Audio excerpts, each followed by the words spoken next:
प्रेम सहित गादी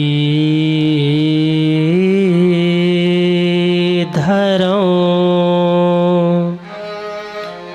पधारिए बीर हनुमंत।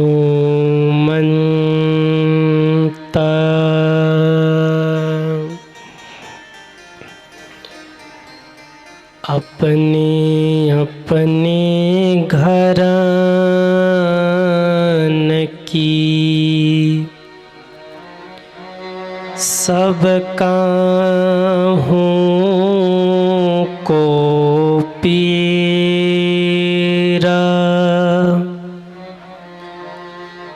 तुम्हें पीर सब घरन की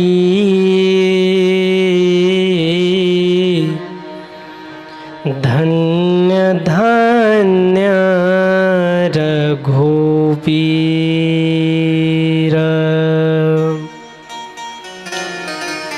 तुम्हें पीर सब घरान की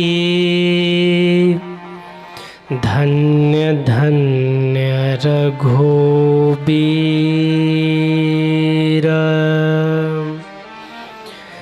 बोलिए राजा रामचंद्र भगवान की जय हो।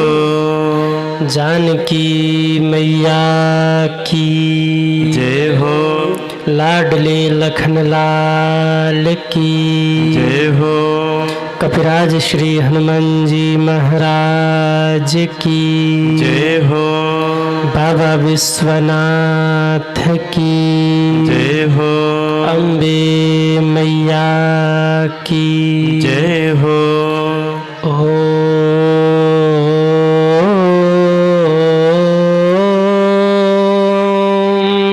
नमः पार्वती पतये हर हर महादेव।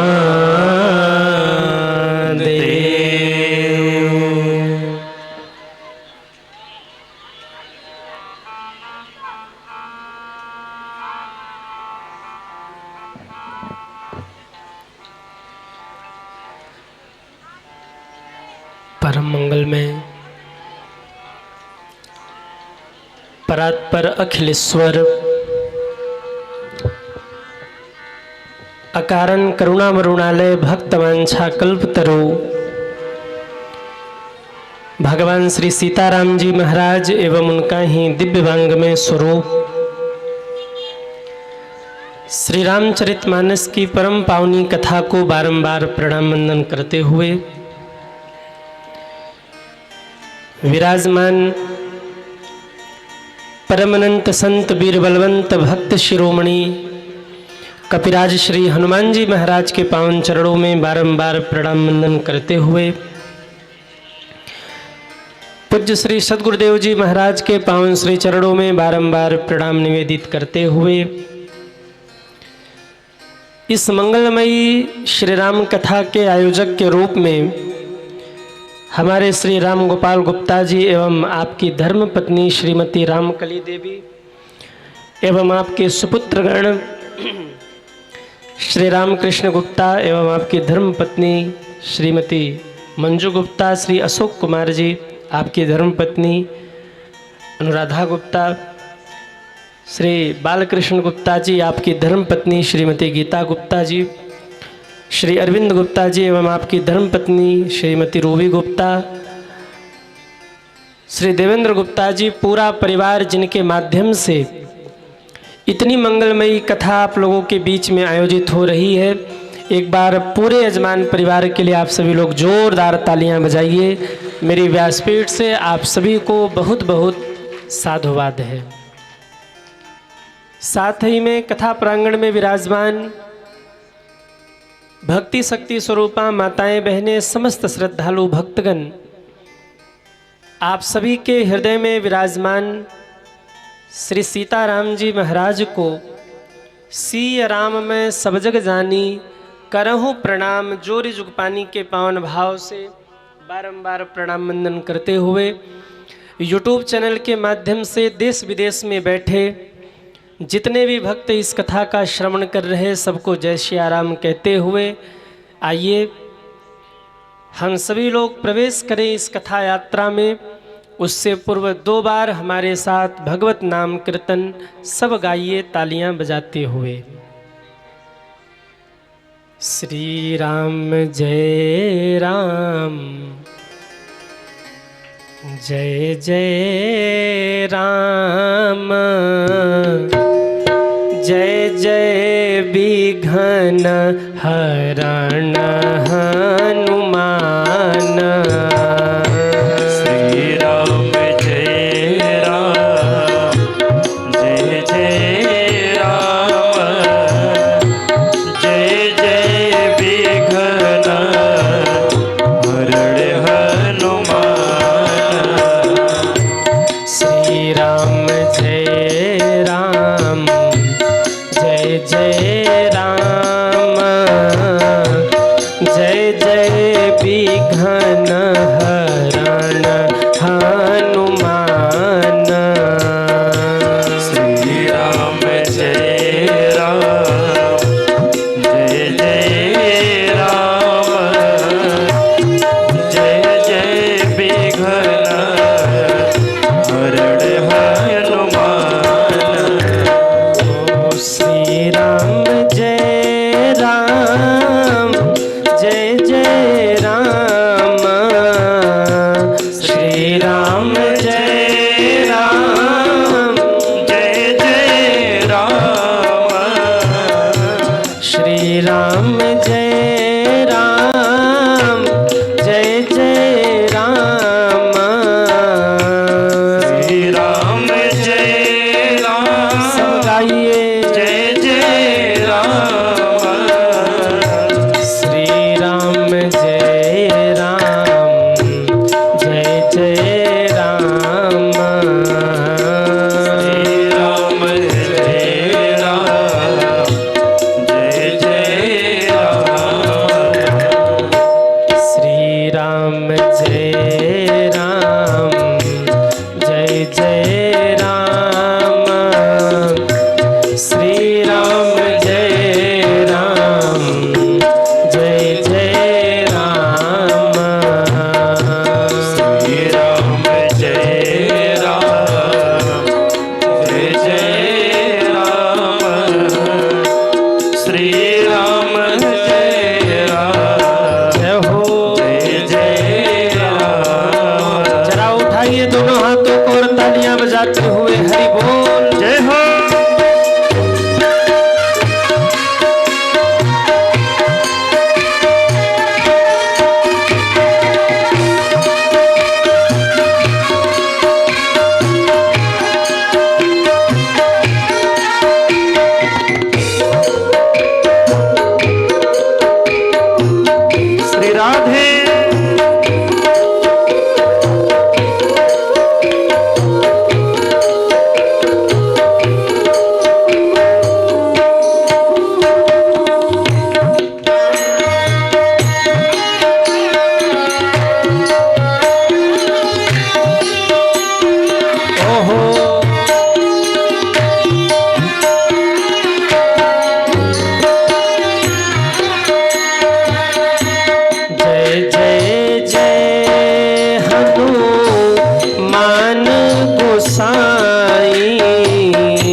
1 2 3 4 हरे रामा हरे राधे राम राम हरे हरे हरे कृष्णा कृष्ण कृष्णा हरे हरे हरे राम राम राम हरे हरे हरे कृष्णा कृष्ण कृष्ण हरे हरे राम राम हरे हरे राम राम हरे हरे कृष्ण कृष्ण हरे हरे कृष्ण कृष्ण हरे हरे राम राम हरे हरे कृष्ण कृष्ण हरे हरे बोलिए रामचंद्र भगवान की जय हो नमः पार्वती पतये हर हर महादेव।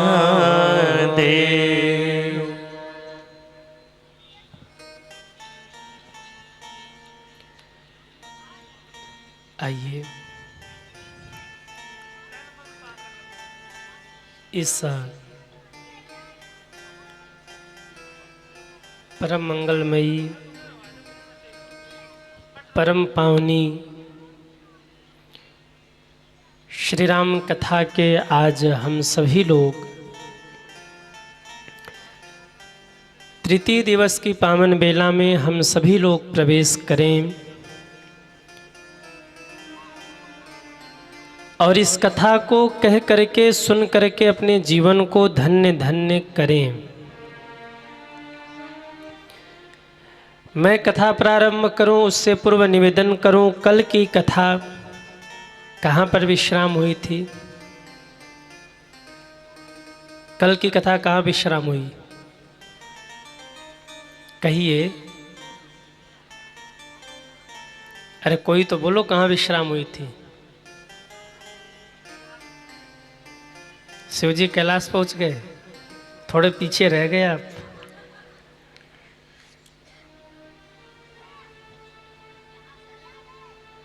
भूल गए? वाह, हाँ वाह, एक बार ताली बजाइए। कल की कथा में हम सभी लोगों ने दर्शन किया, सती माँ ने देह का परित्याग किया और वहीं सती माँ पुनः पर्वतराज हिमालय के घर पुत्री बन करके प्रकट हुई। पर्वतराज की बेटी बनी, सो माँ का नाम पड़ा पार्वती। बोलिए पार्वती मैया की जय हो। नारद जी आए, नारद जी ने नामकरण किया और भाग्य की रेखा को देखकर बोले, इनको जो पति मिलेगा वो जोगी होगा, जटिल होगा, अकाम मन वाला होगा, नंग धड़ंग रहता होगा, शमशान में रहता होगा, भांग धतूरा खाता होगा, सांप वृक्षों को लपेट करके रहता होगा, जटा जूट को बांधने वाला होगा, पूरे शरीर में भस्म लगाता होगा, माता पिता का पता नहीं होगा। ऐसी व्याख्या की हिमालय में ना व्याकुल हो गए, गुरुजी क्या कह रहे हैं आप? हाँ, ऐसे पागल वर्ग के साथ हम अपनी बिटिया का विवाह करेंगे? कोई उपाय तो होगा ना। नारद जी कहते हैं कि जे बर के दो सब खाने, ते सब मैं शिव में अनुमाने। ये जितने अवगुण मैंने बताए हैं ये सब महादेव से मिलता है। अगर आपकी बेटी तप करके बाबा को प्रसन्न कर लेना तो ये जितने अवगुण हैं सब गुण में परिवर्तित हो जाएंगे, ये सारे अमंगल मंगल बन जाएंगे, कल्याण हो जाएगा। अपनी बेटी को तप करने के लिए भेजिए, क्योंकि शंकर जी ऐसे देव हैं जिनके यहाँ सब चलता है। भूत भी चलते हैं, प्रेत भी चलते हैं, देवता भी चलते हैं, दैत्य भी चलते हैं, राम जी भी चल जाते हैं, रावण भी चल जाता है। तो शंकर जी ऐसे देव हैं जो सबको स्वीकार करते हैं। मेरे महादेव बड़े सीधे साधे हैं। और एक बात कहूँ, इस संसार में विधाता की लेखनी में जो लिख गया वो लिख गया, परंतु विधाता की लेखनी को टालने का भी सामर्थ्य मेरे महादेव के पास है। भाविवु मेट सकै त्रिपुरारी, विधाता की लेखनी को भी अगर कोई मिटा सकता है तो मेरे महादेव मिटा सकते हैं। शंकर जी में इतना सामर्थ्य है कि वो विधाता की लेखनी को बदल करके व्यक्ति का भाग्य फिर से लिख सकते हैं। इतना सामर्थ्य है महादेव के भीतर। यदि किसी की कुंडली में गड़बड़ी चल रही हो, सारे ग्रह नक्षत्र उल्टे सीधे चल रहे हों, आप परेशान हैं, सच्ची निष्ठा से महादेव की उपासना करना आरंभ कर दीजिए। मेरे महादेव में ऐसा सामर्थ्य है कि उनके सामने काल भी आकर के झुक जाता है। सज्जनों, मेरे महादेव में इतना सामर्थ्य है। बहुत परेशान हो रहे आप, सारे ग्रह नक्षत्र उल्टे सीधे हैं, बहुत दुखी हो रहे हैं आप, बस मेरे महादेव के चरण पकड़ लीजिए। बाबा ऐसे देव हैं, सब पर कृपा करते हैं। देवता हो, दैत्य हो, मनुष्य हो, कोई भी हो, बाबा सबके ऊपर कृपा करते हैं और सबके भाग्य को बदल देते हैं। एक बार मृत्यु भी आ जाए ना, अगर व्यक्ति भगवान महादेव की शरण में है और महादेव को पुकार ले तो मेरे महादेव मृत्यु को भी टालने में समर्थ हैं। वो सामर्थ्यवान देवता हैं, उनके सामने किसी की नहीं चलती। यमराज भी शंकर जी के शिष्य हैं, और अगर शंकर जी हाथ दिखा दे कि वहाँ मत जाना तो यमराज की हिम्मत नहीं है कि वहाँ देख भी लें। इतना सामर्थ्य है मेरे महादेव के भीतर। एक ऋषि हुए, मृकंड ऋषि, शिव जी की तपस्या की, बाबा प्रसन्न हुए, प्रकट हो गए, बोलो क्या चाहिए। मृकंड ऋषि ने कहा हमको एक ऐसा पुत्र चाहिए जो बड़ा धर्मात्मा हो। शंकर जी ने कहा देखो हम तुम्हें पुत्र तो देंगे पर दो शर्त है। क्या? पहली बात ये कि तुम अगर दीर्घजीवी पुत्र मांगते हो, लंबे समय तक चलने वाले पुत्र को मांगते हो, तो उसकी आयु तो लंबी होगी पर वो धर्मात्मा नहीं होगा, वो पुण्यात्मा नहीं होगा, वो तुम्हारी आज्ञा नहीं मानेगा। पर दूसरा ऑप्शन मेरे पास ये है कि या तो ऐसा पुत्र ले जाओ जिसकी उम्र लंबी हो पर वो धर्मात्मा नहीं होगा, और दूसरा ऑप्शन ये है कि एक ऐसा पुत्र मैं तुम्हें दे सकता हूँ जो धर्मात्मा तो होगा, आज्ञा तो मानेगा, पर उसकी उम्र केवल 16 वर्ष की होगी, इससे ज्यादा नहीं चलेगा। वो बताओ कैसा पुत्र चाहिए। मृकंड ऋषि ने कहा महाराज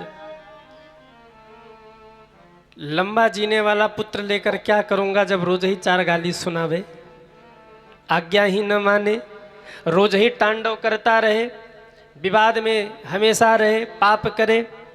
ऐसा पुत्र लेकर के क्या करना, हमें वो 16 वर्ष जीने वाला पुत्र चाहिए। भले ही 16 वर्ष जिए पर कम से कम धर्मात्मा तो होगा, भक्त तो होगा। शंकर जी ने कहा तथास्तु कह के चले गए, पर जाते जाते बोल गए याद रखना उम्र केवल 16 वर्ष होगी, पुत्र सुख केवल 16 वर्ष तक तुम्हें मिलेगा। चले गए बाबा। इधर एक पुत्र हुआ, नाम रखा मार्कंडेय।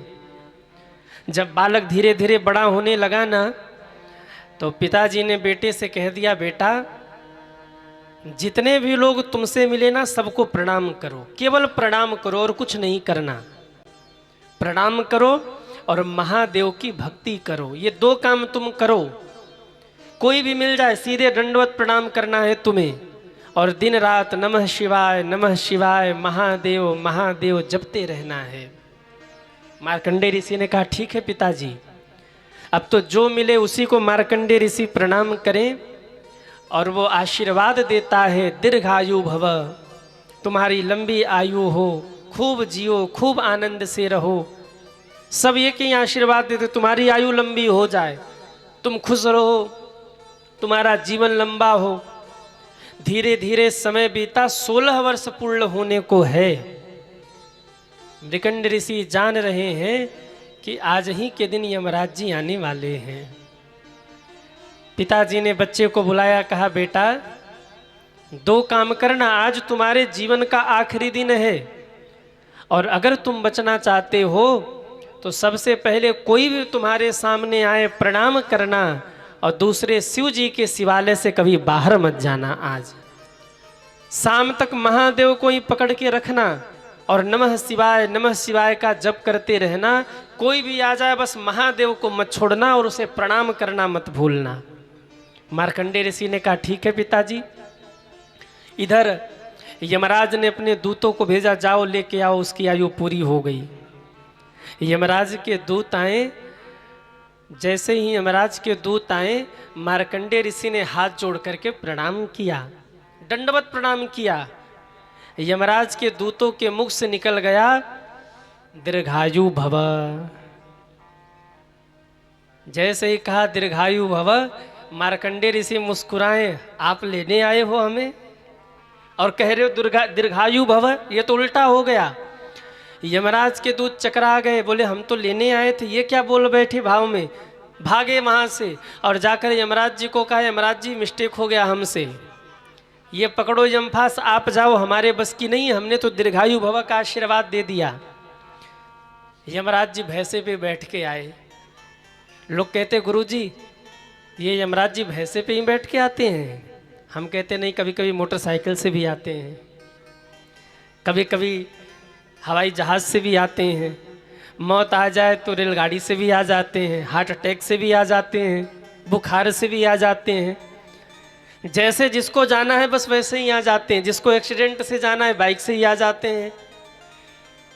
आगे यमराज जी भैंसे पे बैठ के वहीं फिर किया। मार्कंडेय ऋषि ने प्रणाम किया। एक बार तो यमराज के मन में भाव उठा कि दीर्घायु भव का वरदान मैं भी दे दूं, लेकिन फिर लगा नहीं, नियम बिगड़ जाएगा। नेत्र टेढ़ा किया, बोले लेने आया हूं। मार्कंडेय ऋषि ने यमराज का नेत्र टेढ़ा देखा, समझ गए अब तो मुझे केवल और केवल महादेव बचा सकते हैं।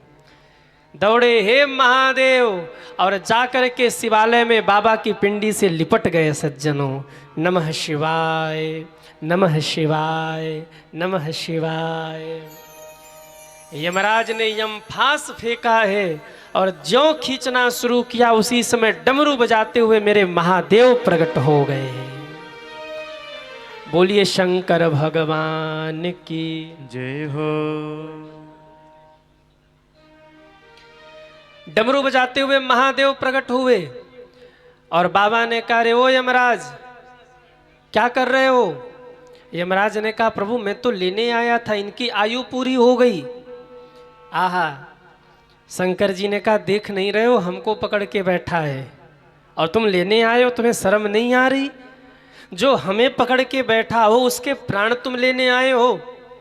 बोले प्रभु इसकी आयु पूरी हो गई। कहते हैं भगवान शंकर मुस्कुरा करके बोले, इसकी आयु पूरी हो गई तो आज मैं वचन देता हूं, हे मार्कंडेय, जब तक प्रलय नहीं होगा तब तक तुम इस धरती पर जीवित रहोगे और महाराज तुम्हारी पूजा होगी, मेरा आशीर्वाद है, जाओ। शंकर जी ने एक क्षण में आयु बढ़ा दी और आज भी मार्कंडेय ऋषि जीवित हैं। सज्जनों, काशी आइए, हमारे काशी जी में, वाराणसी में, बनारस में एक स्थान है मार्कंडेय महादेव।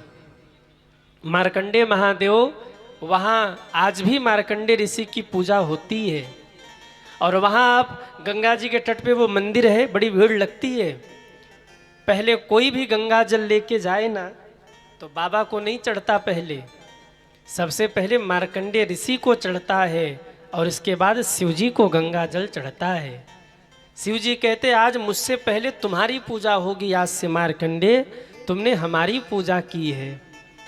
ऐसे महादेव है सज्जनों, भावी हूँ मेटी सकै त्रिपुरारी, भावी हूँ मेटा सकै त्रिपुरारी, भावी हूँ मेटी सकै त्रिपुरारी, भावी हूँ मेटी सकै त्रिपुरारी, सकै त्रिपुरारी, सकै त्रिपुरारी। शिव जी ऐसे देव हैं, बस एक लोटा जल आप उनको चढ़ाना शुरू करिए। प्रतिदिन एक लोटा जल भाव से चढ़ाइए, उतने में ही बाबा प्रसन्न रहते हैं। आशुतोष तुम अवधड़ दानी, आरत हरहूं दीन जन जानी। इनका नाम है आशुतोष। आशुतोष का मतलब शीघ्र प्रसन्न होने वाले को कहते हैं आशुतोष। और शंकर जी बड़े शीघ्र प्रसन्न होते हैं। एक बार ब्रह्मा जी नाराज होकर के गए कैलाश पर और जा कर के कहा पार्वती माँ से कि माता जी आज मैं अपनी नौकरी को इस्तीफा देने आया हूँ। पार्वती जी ने कहा नौकरी को इस्तीफा देने आए हो, पर क्यों? ब्रह्मा जी कहते हैं आपके पतिदेव शंकर जी ने हमारे नाक में दम कर दिया है। क्या हुआ? बोले मैं किसी के भाग्य में कुछ लिखता हूँ और आपके पतिदेव पे अगर एक लोटा जल ले जा करके कोई चढ़ा दे तो मेरी लेखनी पलट देते हैं, पूरा फाइल ही चेंज कर देते उसके जिंदगी की। अब हम नौकरी वोकरी नहीं करेंगे, परेशान हो गए हम तो। माता जी ने कहा किया क्या? बोले देखो ना, एक व्यक्ति आया, मैंने उसके भाग्य में लिखा कि जा धनक्षय, तो भिखारी बन जा। एक लोटा जल ले जा करके बाबा को चढ़ा दिया। बाबा ने पेन उठाया और लिख दिया धन अक्षय, जा तो राजा बन जा। एक व्यक्ति आया, उसके भाग्य में मैंने उसको देखा और लिखा कि जा तेरे को पुत्र नहीं होगा। एक लोटा जल ले जा करके चढ़ा दिया। भगवान शंकर ने कहा जा तेरे को पुत्र ही पुत्र होंगे, खूब पुत्र पुत्रों से भरा रहेगा। माता जी रावरो बावरो नाय भवानी। कुछ ज्यादा ही भांग खाने लगे आजकल शंकर जी, उनको कहिए ठीक करें, नहीं तो मामला बिगड़ेगा, हम इस्तीफा देंगे, हम नहीं करेंगे ब्रह्मा की नौकरी। माता जी ने कहा नाराज नहीं होते ब्रह्मा जी, आने दो भोले बाबा से, मैं पूछती हूँ कि क्यों करते हैं ऐसे। शाम को शंकर जी आए और जब भोजन करने बैठे माता जी लगी पंखा झलने। अच्छा देखो, माताओं को कुछ बात कहनी हो तो जब जैसे ही पतिदेव भोजन करने बैठे ना वैसे ही शुरू होती हैं। जैसे ही देखा भाव से शंकर जी भोजन कर रहे, माता जी ने कहा सुनो जी वो ब्रह्मा आए थे। हाँ तो थोड़े से नाराज थे। किससे? बोले आपसे। शंकर जी ने कहा क्यों? बोले वो कह रहे थे कि आपने उनकी सृष्टि बिगाड़ दी। किसी के भाग्य में उन्होंने लिखा पुत्र नहीं होगा तो आपने कहा पुत्र पुत्रों वाला होगा। तो किसी के भाग्य में उन्होंने लिखा धन क्षय तो आपने लिख दिया धन अक्षय, तू राजा बनेगा। परेशान है, ऐसा क्यों करते हैं आप? भगवान शंकर भोजन करते हुए धीरे से बोले देवी अगर ऐसा नहीं करूंगा तो मुझे भोले बाबा कौन कहेगा। दुनिया मुझे भोले बाबा इसीलिए कहती है क्योंकि मैं सबकी सुन लेता हूँ। भाव मेट सके त्रिपुरारी, माथे की रेखा जो उल्टी सीधी हो उसको सही से लिख देता हूँ, इसीलिए तो दुनिया मुझे भोले बाबा कहती है। इसलिए मैं आपसे भी से निवेदन करूं, शिव जी की उपासना अवश्य करिए आप लोग। आसपास कोई शिवालय हो, न रोज टाइम मिले तो कम से कम सोमवार जाइए और एक लोटा जल मेरे भोले बाबा को जरूर चढ़ाइए। बाबा प्रसन्न हो गए ना तो एक बार यमराज को भी सोचना पड़ेगा। अकाल मौत वो मरे जो काम करे चांडाल का, काल भी उसका क्या करे जो भक्त हो महाकाल का। महाकाल का। जो शिव जी का भक्त है उसके सामने तो यमराज भी आने से डरते हैं। क्यों? शंकर जी ऐसे देव हैं, भावी मेट सके त्रिपुरारी। सारी कुंडली में भाई जितने ग्रह नक्षत्र हैं ना, ग्रह नक्षत्र सब बाबा के दास हैं। और जैसे ही शंकर जी के ऊपर जाके आप एक लोटा जल चढ़ाते हैं, बाबा सारे ग्रहों को बिठाते हैं सामने और कहते एक बात बताओ, क्यों उसके जिंदगी में उत्पात कर रहे हो? कहा ब्रह्मा जी ने लिखा है। तो भगवान शंकर अपने हाथ से सेटिंग बिठाते, मंगल तुम यहाँ बैठो, बुध तुम यहाँ बैठो, शनिचर तुम तो दूर ही रहना, तुम पास मत जाना उसके, शुक्र देवता तुम कहाँ बैठे, तुम इधर बैठो। जैसे वो गोटी बिठाई जाती है ना, भोले बाबा गोटी बिठा के फिट करते, तुम यहाँ बैठो, तुम यहाँ बैठो, नक्षत्र यहाँ बैठे, वो फलाना ग्रह यहाँ बैठे। सारी सेटिंग बाबा बना देते हैं, सारी सेटिंग बिठा देते हैं, सब ग्रहों को मेंटेन कर देते हैं। बस एक लोटा जल सारे समस्या का भाव से अगर आप करोगे ना तो सब सिस्टम भोले बाबा के पास है, बस गोटी बिठाना है। बाबा सारे ग्रहों को मेंटेन कर देते हैं। नारद जी इसी बात को कह रहे, अपनी बेटी को कहिए तप करे। क्यों? आपकी बेटी तप कर लेगी तो सारे ग्रह नक्षत्र सब इसके अनुकूल हो जाएंगे। बाबा इन्हें पति रूप में प्राप्त हो गए तो चहुओर जय जय हो जाएगा। अपनी बेटी को तप करने के लिए भेजिए। जो तप करे कुमारी तुम्हारी, भावी मेट सके त्रिपुरारी। लेखने को भी बाबा टाल देते हैं। माँ ने कठोर तप करना प्रारंभ किया। कैसा तप चल रहा है माँ का?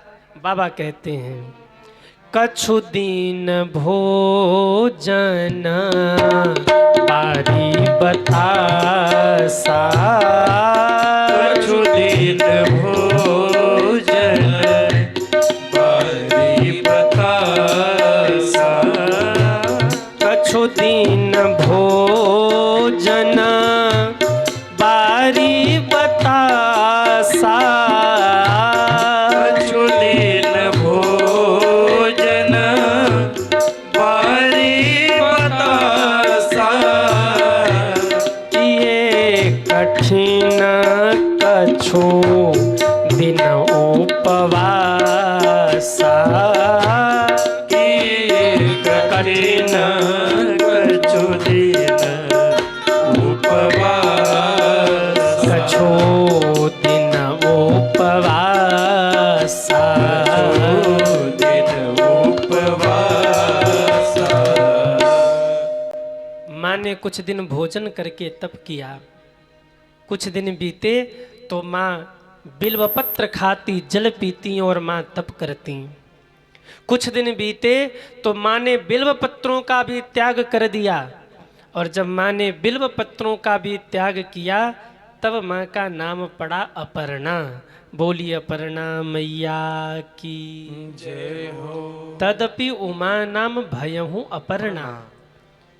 इधर माँ की कठोर तपस्या चल रही है और उधर भोले बाबा की क्या स्थिति है? जब ते सती जाई तनु त्यागा, तब ते शिव मन भयहु विरागा।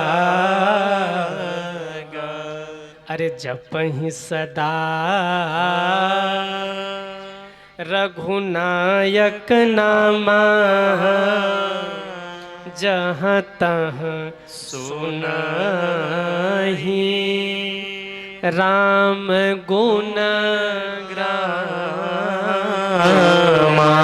आहा, जब से सती माँ ने देह का त्याग किया तब से मेरे भोले बाबा को वैराग्य हो गया। बाबा करते क्या हैं? जहाँ तहाँ बैठकर सीताराम का जप करते हैं। कुछ खाने को मिल जाए तो खा लेते हैं, नहीं बाबा भूखे ही सो जाते हैं।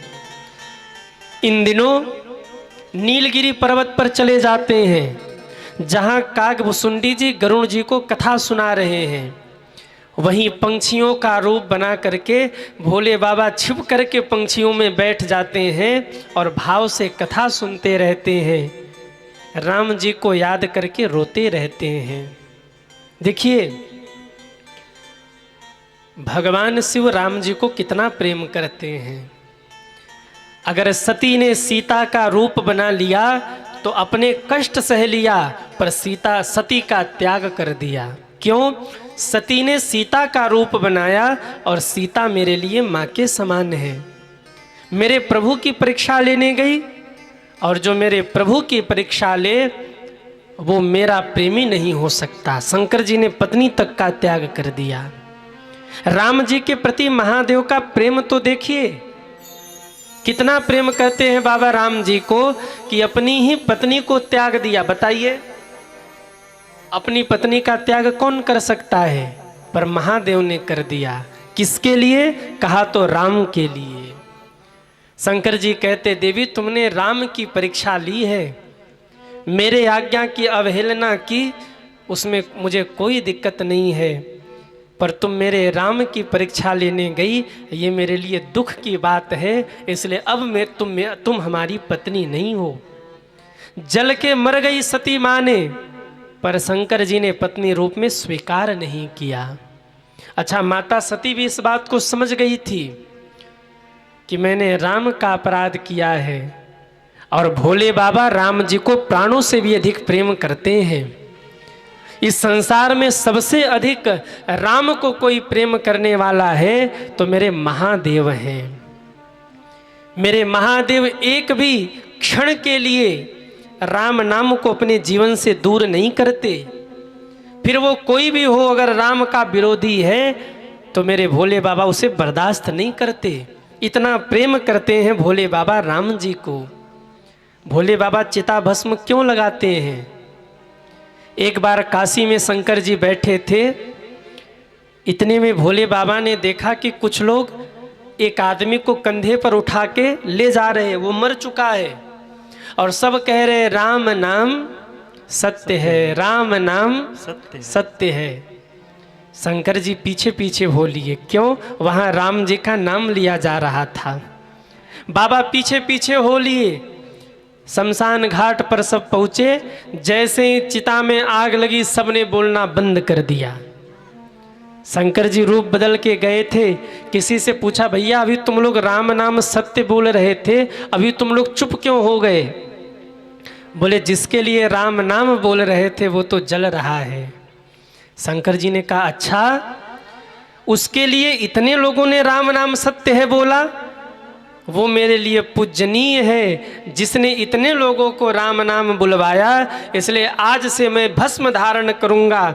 जैसे ही चिता जल के शांत हुई, बाबा ने भस्म उठा करके स्नान कर लिया। बोले आज से मेरा श्रृंगार है ये। क्यों? इसके कारण इतने लोगों ने राम नाम बोला है, ये मेरा प्रिय हो गया आज से। तब से बाबा भस्म लगाते हैं।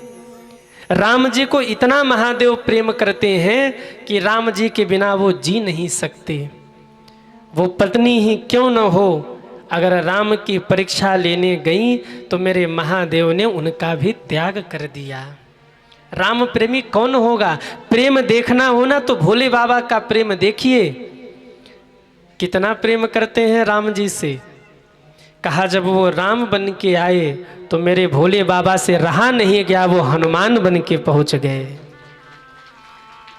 और जब वो कृष्ण बन के आए ना, भगवान विष्णु भी कई लीला करते हैं। बोले अब देखता हूँ क्या करते हो बाबा, पीछे पीछे चले आते हो, अब देखता हूँ क्या करते हो। भोले बाबा नज़र बिठाए बैठे थे। बोले आना तो है आपके पास, कैसे भी आ जाऊँ। जब महारास की लीला होने लगी तब भोले बाबा को समय मिला, और कहते लहंगा फरिया पहन के गोपी बन के पहुँच गए भोले बाबा। बोले आके तो रहूँगा आपके पास, दूर नहीं रह सकता। रामा अवतार में हनुमान बन के आ गए, और कृष्णा अवतार में गोपेश्वर भगवान बन के पहुँच गए। आज भी ब्रिज में बैठे हुए हैं गोपेश्वर नाथ। बोलिए गोपेश्वर भगवान की जय हो। और आप देखना लाखों हनुमान जी के मंदिर आपको मिल जाएंगे। जहाँ राम होंगे, जहाँ हनुमान होंगे राम नहीं होंगे। लाखों हनुमान जी के मंदिर आपको मिल जाएंगे, जहाँ हनुमान होंगे पर राम नहीं होंगे, पर एक भी मंदिर आपको नहीं मिलेगा जहाँ राम हो और मेरे हनुमान जी महाराज न हो। हनुमान जी कौन है? शंकर स्वयं केसरी नंदन, शंकर सुमन केसरी नंदन। दोनों ही अर्थ अपने आप में श्रेष्ठ है। स्वयं शिव जी ही हनुमान के रूप में प्रकट हुए राम जी की सेवा के लिए।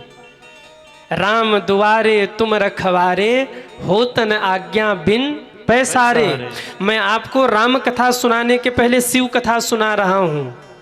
क्यों? अगर भोले बाबा खुश हो गए तो राम जी अपने आप खुश हो जाएंगे। रामचरितमानस खोल के देखिएगा, राम कथा के पहले शिव कथा लिखा गया है। गोस्वामी तुलसीदास जी ने श्री रामचरितमानस में राम कथा के पहले शिव कथा लिखा। क्यों?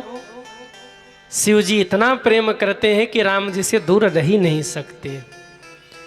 भोले बाबा की स्थिति क्या है कैलाश पर? जहां तहां बैठ करके भोले बाबा रोते रहते। कहीं कथा हो रही हो ना, बैठ के कथा सुनते और रोते हैं। आज दो दुख मेरे भोले बाबा को है। पहला दुख कि सती चली गई, और दूसरा दुख कि सती ने राम का अपराध किया। कथा सुनते हैं, राम नाम लेते हैं, पर राम जी के सामने नहीं जाते। क्यों नहीं जाते? राम जी के सामने क्या मुख लेकर के जाऊंगा? मेरी पत्नी ने अपराध किया है, राम जी की परीक्षा लेने गई, सीता का रूप बनाया, उन राम जी के सामने मैं क्या मुख लेकर जाऊंगा? प्रभु, मेरी पत्नी ने आपकी परीक्षा ली। भोले बाबा लज्जित हैं, इसलिए सामने नहीं जाते, बस एकांत में बैठ के रोते रहते। प्रभु, हो सके तो हमें क्षमा कर देना, हमारे परिवार के द्वारा आपका अपराध बना है। जप ही सदा रघुनायक नामा, जहाँ तह सुनहि राम गुण गाना। राम कथा सुनते हैं, राम नाम लेते हैं, पर ये नहीं कहते प्रभु आपका दर्शन हो जाए। क्यों? जानते हैं मैं राम जी को मुंह दिखाने के लायक नहीं हूँ। हाँ, मैं आ तो गया हूँ मगर जानता हूँ तेरे दर पे आने के काबिल नहीं हूँ। मैं आ तो गया हूँ मगर जानता हूँ तेरे दर पे आने के काबिल नहीं हूँ। तेरी मेहर बानी का है बोझ इतना,